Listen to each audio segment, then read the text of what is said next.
Good afternoon, everyone. It's Coach Matt on a Tuesday. Let's begin today with 2 rounds through. You can choose rowing or running, but get a 600 on the first round, a 400 on the second round. Then we're gonna do some ground stretches. So seated hip swivels.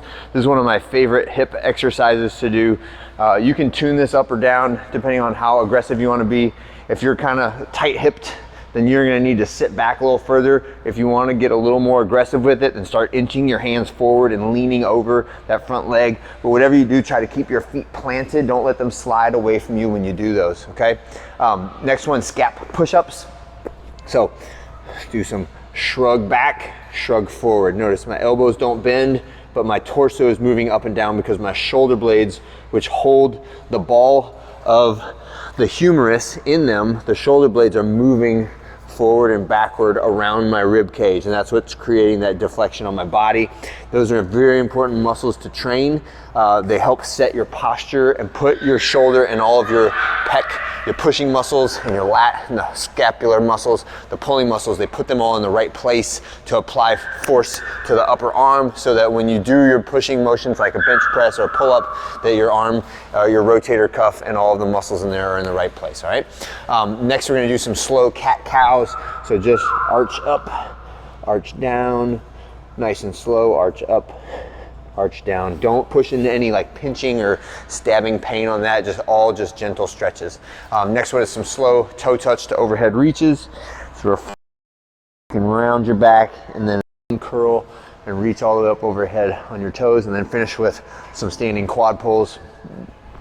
And then that'll be it for the warm up. When we set up our bench press, you should have a pair of relatively heavy dumbbells, and how heavy is up to you. I would say if you can complete 8 without stopping, you're gonna get 5 sets of 8 here. So try the next heavier set. Don't just pick, the 30s and just say like, well, that's just what I'm doing, right? Go up, right? Try and go heavier until you're having trouble or you feel like my technique would be compromised if I did this much weight, and that's how you'll really know like what's an appropriate weight for me on the double dumbbell row. I don't even put a number on this because it's going to be drastically different. Some of you guys are going to have the 70s, right? And some of you are going to be limited to like the 30s. So there's a massive range that is appropriate for different people. So you pick the weights that are right for you, and then don't be afraid to try a little bit more, right? But the movement of the day is bench press, right? And we're going to the moderate load, moderate rep range in a downward trajectory. So 7, 6, 5, 4, 3 reps. Every rep or every round, you're adding 5% load when you go and do these. But on the bench press, make sure you start with your eyeballs underneath the bar, start with the elbows straight, reach down and contact your chest somewhere around your sternum, and then push back up to straight arms every time. So make sure that we're not just stopping right here and not touching our chest. We're contacting our chest every time. And then at the top, I'm locking out my elbows. This is one where I strongly recommend using a spotter. Make sure that you are being strategic in your weight selection and have somebody there just in case it doesn't go as planned, all right?